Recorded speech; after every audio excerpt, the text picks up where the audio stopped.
하나님의 말씀 예레미야 49장 1절에서 22절의 말씀입니다.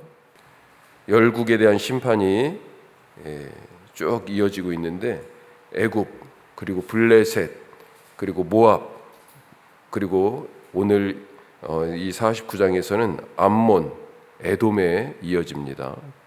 그 뒤도 지금 쭉 있습니다만 오늘 이 49장 앞부분 우리 암몬과 에돔의 심판에 대한 말씀을 우리가 읽었습니다. 암몬이 이스라엘에게 악을 행했어요. 보니까 자 암몬 족속에 대해서 특별히 오늘 첫 번째 말씀 욕심을 심판하신다. 욕심을 심판하신다. 우리 1절 말씀 한번 다시 볼까요? 자 암몬 자손에 대한 말씀이라 여호와께서 이와 같이 말씀하시되 이렇게 돼 있죠. 이스라엘이 자식이 없느냐 상속자가 없느냐 말감이 갓을 점령하며 그 백성이 그 성읍들에 사는 것은 어찌 됨이냐. 자 말감이라고 표현되어 있습니다. 말감 거기 제 성경은 지금 1번이라고 되어 있거든요. 밑에 나눠주에 보면 그들의 왕이 이렇게 또 되어 있어요. 그들의 왕이 그러니까 이 말감은 무슨 뜻이냐.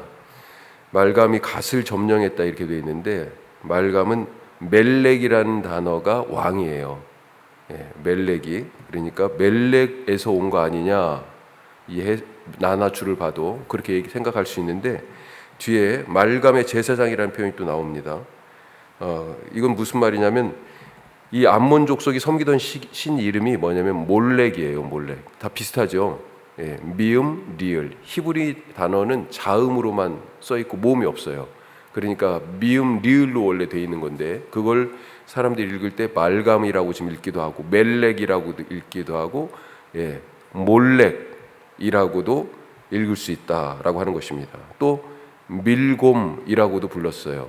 이 암몬의 신을. 자 그러니까 왕을 뜻하기도 하고 암몬의 신을 뜻하기도 하는 지금 중의적인 표현으로 말감이라고 썼다 이렇게 보여집니다. 자 따라서 암몬의 왕 혹은 암몬의 신이 갓 지파 이스라엘의 지파 중에 하나죠. 갓 지파의 땅을 빼앗아 거기에 암몬 백성이 지금 살고 있다. 그걸 1절에서 지금 말씀하고 있는 것입니다. 자 이것을 두고 이스라엘의 그 땅을 이어받을 상속할 사람이 없어가지고 너희들이 와가지고 그 땅 차지하고 살고 있냐 땅 받은 것처럼 지금 그렇게 묻고 있는 것입니다. 과거 이스라엘 백성들이 출애굽하고 나서 광야를 지나서 약속의 땅으로 갈 때 그냥 이 광야 아무 땅이나 간 게 아니고 제일 처음에 홍해를 건너서 광야에 있었을 때는 주로 거기엔 주인 없는 땅이라고 볼 수 있습니다. 상당 부분이. 자 그런데 사해가 있잖아요. 그다음에 갈릴리가 있고 갈릴리 바다에서 사해까지 요단강이 연결돼 있죠. 요단강의 오른쪽 동쪽이죠. 요단강 동쪽으로 돌아가지고 요단강을 건너서 팔레스타인 땅에 가나안 땅에 들어왔기 때문에 요단강 동쪽으로 돌 때 이미 살고 있던 사람들이 있었습니다. 사해 근처 아래쪽에는 오늘 말씀에 나오는 에돔이 살았고 그 위쪽으로는 모압이 살았고 그 위쪽으로는 암몬 족속이 살았어요. 자 그러니까 무슨 말이에요? 이스라엘 백성들이 출애굽에서 광야 지나서 요단강을 건너서 가나안 땅에 들어갈 때 이들의 땅을 지나가야 됐었다라고 하는 것입니다. 그냥 지나가지 않았어요. 하나님께서 명령하신 게 있습니다. 에돔은 에서, 야곱과 에서 얘기하잖아요. 쌍둥이 형이었죠. 야곱의 이스라엘의 형뻘이었습니다. 그 에서의 후손이 에돔이니까 형제지간이잖아요.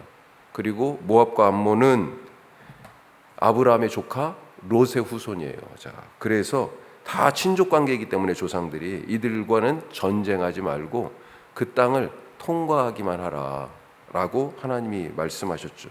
그 말씀대로 이스라엘은 평화로운 통행에 대해서 허락해달라고 요청했어요. 그랬더니 이렇게 얘기했죠. 민수기 20장 말씀인데 예를 들면 이게 에돔 통과할 때입니다. 밭으로나 포도원으로 지나가지 아니하고 우물물도 마시지 아니하고 왕의 큰 길로만 지나가고 이 왕의 큰 길이라고 하는 게 킹스 하이웨이 그래가지고 왕의 대로, 옛날 성경은 왕의 대로라고 번역돼 있어요. 그게 이제 이집트 이쪽에서부터 광야에서부터 다메섹 통과해서 저 북쪽 메소포타미아 지역까지 연결되는 아주 큰 무역로입니다. 자, 하여튼 포도원도 지나지 않고 우물물도 마시지 않고 왕의 큰 길로만 그렇게 지나가겠다. 당신의 지경에서 나가기까지 왼쪽으로나 오른쪽으로나 치우치지 아니하겠다. 이런 조건을 걸면서 통과만 하게 해달라고 부탁하죠. 하지만 이들 모두가 다 그 제안을 거절합니다. 경계해요. 자, 그 중에서 암몬은 특별히 땅 욕심이 더 많았던 것 같아요. 그래서 이스라엘을 심하게 경계하고 나아가서는 전쟁에서 다투기도 하고 그랬습니다. 사울왕 때 기록이 특별히 나와 있어요. 모압은 그렇게 많이 나와 있지 않은데 암몬은 암몬 사람 나하스가 길르앗 야베스를 포위했다. 그래가지고 전쟁한 기록이 있고 다윗 때도 암몬과 전쟁을 치렀습니다. 다윗이 보낸 사절을 갖다가 수염을 자르고 옷 엉덩이를 잘라가지고 모욕했어요. 그 정도로 별로 이스라엘하고 관계가 안 좋았어요. 땅 때문에 전쟁한 그런 경우들이 있었고 암몬은 땅에 대한 예측이 누구보다 컸다. 자, 이제 그 욕심이 과해가지고 오늘 1절 말씀에 보듯이 갓 지파의 땅을 빼앗았다라고 하는 것입니다. 자, 좀 장황하게 말씀드렸습니다만 이 땅을 지금 빼앗았잖아요. 근데 땅이 원래 누구 겁니까? 그렇죠. 레위기에 땅에 대한 기본 원칙을 말씀하고 있어요. 레위기 25장 말씀인데 토지를 영구히 팔지 말 것은 토지는 다 내 것임이니라. 너희는 거류민이요 동거하는 자로서 나와 함께 있느니라. 예루살렘이 다윗성 이렇게 별명이 붙여져 있어요. 다윗성이라고 불러도 이 예루살렘이 누구 거예요? 다윗 것이 아니고 하나님 거죠. 각 지파마다 하나님이 가나안 땅에서 살도록 땅을 주셨어요. 그런데 이 주셨다는 말을 착각해가지고 내가 소유하고 있다. 그건 우리 지파 땅이야. 우리 가문 땅이야. 우리 집 땅이야. 라고 그렇게 말할 수 없어요. 소유권은 하나님께 있고 모두가 다 하나님께 빌려 쓰고 있는 것입니다. 자, 암몬은 갓 지파의 땅을 빼앗은 것이 아니라 그래서 하나님의 것을 도둑질한 거예요. 오늘날의 비극, 이 인류 역사의 비극이 바로 이 땅 때문이 아니겠습니까? 그 영토 분쟁이 지금 이 시대에도 있잖아요. 이스라엘 팔레스타인 전쟁 땅 때문이죠. 러시아 우크라이나 땅 때문이죠. 러시아는 또 크림반도를 두고도 싸웠었고 또 체첸 예전에 거기에서 아주 큰 전쟁을 해서 결국은 다 힘으로 땅을 안 뺏기고 간수하려고 또 가서 또 땅을 지금 빼앗아 오려고 하고 있고 일본도 마찬가지죠. 중국하고 러시아하고 섬을 놓고 영토 분쟁 중입니다. 중국은요 일본하고도 하지만 인도, 필리핀하고 영토를 놓고 또 분쟁하는데 이 영토가 섬이기도 하고 바다기도 하고 자, 이런 분쟁들이 쭉 있습니다. 지금 이 시대에도 땅을 단순하게 그 보이는 땅 혹은 물리적인 해양, 바다 이런 것을 넘어서 다른 의미로도 생각해 볼 수 있죠. 기업, 일자리, 먹거리, 다음 세대, 누군가의 인생 혹은 누군가의 가정 이런 것도 다 땅이라고 볼 수 있죠. 이런 걸로 넓혀 생각해 보면 더 심각합니다. 남의 땅을 빼앗는 일이. 대기업이 우월적 지위를 이용해서 중소기업의 기술 가로채는 것. 이거 남의 땅을 지금 차지한 거예요. 더군다나 이렇게 자기 몫을 넘어서 욕심을 부려서 과도하게 차지하기 위해서 남의 것을 빼앗는 것.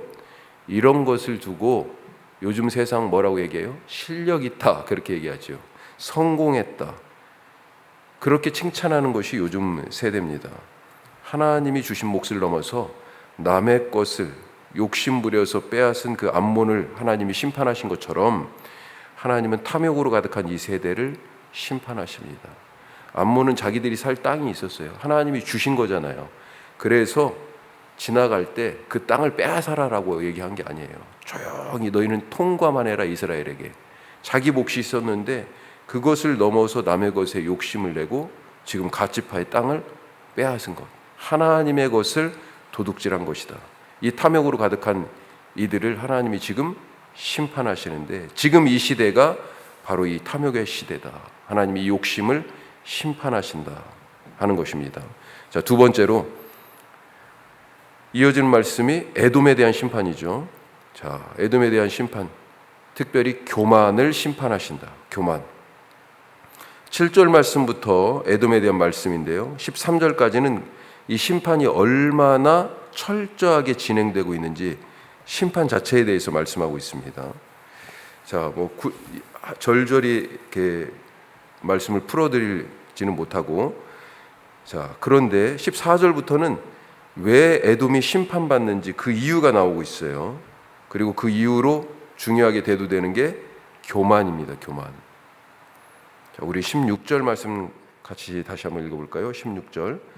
바위 틈에 살며 산 꼭대기를 점령한 자여, 스스로 두려운 자인 줄로 여김과 내 마음의 교만이 너를 속였도다. 내가 독수리같이 보금자리를 높은 데에 지었을지라도 내가 그리로부터 너를 끌어내리리라. 이는 여호와의 말씀이니라. 아멘. 어디에 살고 있어요? 산 꼭대기. 지금 높은 곳에 살고 있다는 겁니다. 산 꼭대기. 그러면서 스스로 두려운 자인 줄로 여겼다. 이게 뭐예요? 다른 사람들이 나를 무서워하는구나. 예. 자기를 지금 과신하는 거예요. 자기를 너무 과대평가하는 거죠. 그러면서 내 마음의 교만이 너를 속였다. 너 그 정도 안 돼. 지금 하나님 그렇게 말씀하는 거죠. 또 뭘로 표현합니까? 독수리같이 보금자리를 높은 데 지었다. 지금 높은 데 살고 있어요. 그 교만한 이 에돔을 하나님이 끌어내리리라 라고 말씀하고 있습니다. 자, 에덴 동산의 죄도 어디에서 시작했어요? 아까 욕심을 심판하신다 그랬는데 욕심에서 시작했고요. 바로 욕심 뒤에 뭐가 따라옵니까? 교만이 따라와요. 교만이. 네가 하나님처럼 될 수 있어 라고 선악과를 먹도록 그렇게 욕심을 불어넣고 교만의 자리로 이끌어가죠. 하나님과 같이 되려는 그 교만의 마음을 사탄이 불어넣은 후에 말씀 따라 살아가야 할 이 사람이 말씀대로 살기를 거절하죠. 그래서 말씀을 어기고 말씀과 반대로 선악을 알게 하는 나무의 열매를 먹는 것입니다. 자, 이렇게 욕심에 유혹되어 교만하니까 그 다음에 뭐가 왔어요? 불순종이 왔어요. 불순종. 욕심에서 교만, 교만에서 불순종이 결국은 범죄로 이끌었죠. 그리고 그 범죄는 심판을 가져왔습니다. 동산에서 쫓겨났어요. 더 이상 모든 것을 다 거저받았잖아요. 그런데 다 잃어버렸습니다. 동산에서 쫓겨났어요. 사람은 누구나 스스로 높아지려는 유혹을 받습니다. 누군가가 인정해줘야 돼. 나를 알아줘야 되고 인정해줘야 존재감을 느껴야 사는 존재가 사람입니다. 하지만 높아지는 최고의 방법은 뭐예요? 낮아지는 것이다. 이게 주님이 알려주신 방법이고요. 존재감을 느껴야 되는데 예수님은 십자가를 향해서 살았어요. 십자가는 뭡니까? 존재의 소멸이잖아요.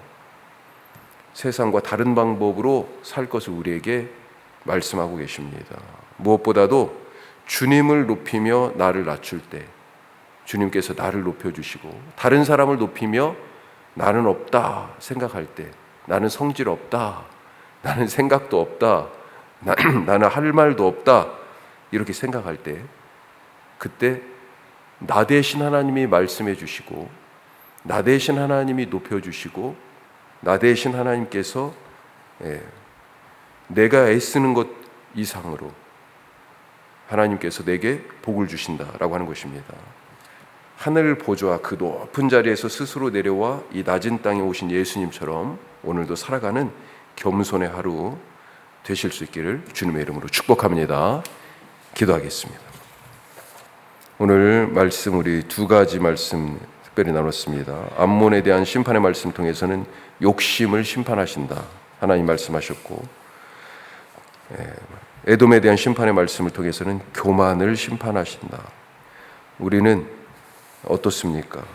죄가 욕심으로부터 시작해서 교만해서 자라고, 그리고 결국은 그것이 불순종하게 만들고 범죄함으로 이끌었습니다. 그리고 심판을 자초했어요.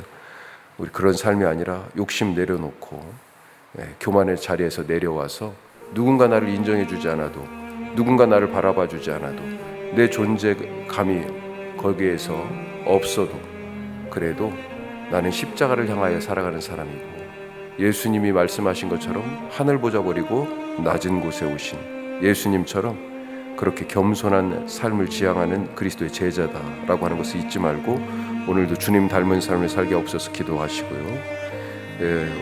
우리 전 온 가족 수련을 위해서 기도하시고, 우리 신경순 집사님 오늘 병원에서 아주 중요한 이제 그동안에 치료한 것에 대한 결과와 향후 치료 방향에 대해서 정하게 되는데, 하나님 은혜 베풀어 주옵소서. 면역 체계를 잘 세워 주시옵소서. 기도해 주시고, 멀리 출장 가 있는 우리 이현재 집사님 안전한 일정 되게 하옵소서. 기도하시고, 더운데 우리 모든 성도들 강건하실 수 있도록 기도해 주시기 바랍니다. 기도하겠습니다.